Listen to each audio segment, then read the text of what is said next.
পঞ্চম শ্রেণীর সকল শিক্ষার্থীদের আজকের গণিতের ক্লাসে স্বাগত জানাই।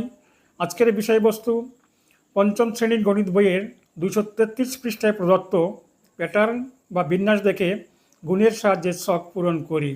এই জাতীয় অঙ্ক শিশুদের চিন্তাভাবনা ও কল্পনা শক্তির বিস্তার ঘটাতে বিশেষভাবে সাহায্য করে।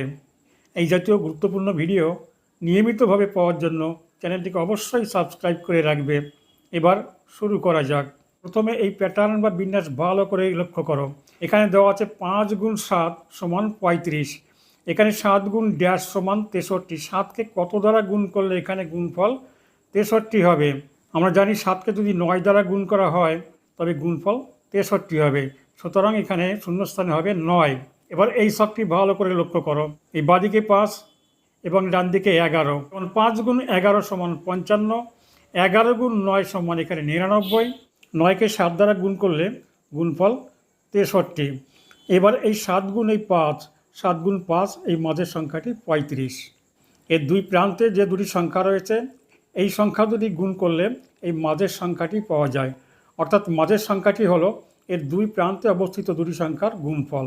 এখানে 6 গুণ 8 এখানে 48। এখানে বাঁদিকে 8 এবং ডান দিকে 10। এই 8 গুণ 10 সমান 80। সুতরাং এই ঘরে হবে 80। একইভাবে এখানে 10 এবং এখানে 12। 10 গুণ 12 সমান 120। আবার উপরে বাঁদিকে 6 এবং ডান দিকে 12। এখানে এই দুটি সংখ্যার গুণফল বসবে। 6 গুণ 12 সমান 72। পরবর্তী ছকটি ভালো করে লক্ষ্য করো। এখানে 10, একটা গ্যাপ দিয়ে এখানে 12, আবার এখানে একটা গ্যাপ দিয়ে 14, এখানে একটা গ্যাপ দিয়ে এখানে 16। এখানে 16 এবং 18 এর গুণফল 288 এবং 18-এর পরে আবার গ্যাপ দিয়ে এখানে 10। দুটি সংখ্যার মাঝখানে এখানে যে গ্যাপ রয়েছে এখানকার সংখ্যাটি হবে এই দুই পাশের সংখ্যা দুটির গুণফল। এখানে 10 গুণ 12, 10 গুণ 12 সমান এখানে হবে 120। একইভাবে এখানে 12, এখানে 14, 12 গুণ 14 168।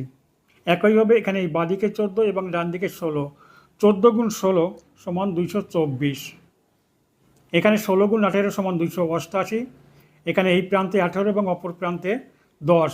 এই 18 গুণ 10 সমান এখানে 180। আর যে পর্যন্ত তোমাদের কোনো প্রশ্ন থাকলে অথবা বুঝতে কোথাও অসুবিধা হলে কমেন্ট করে জানাবে। তোমাদের সকলের কাঙ্ক্ষিত সাফল্য কামনা করে আজকের ভিডিও শেষ করছি। Have a nice day.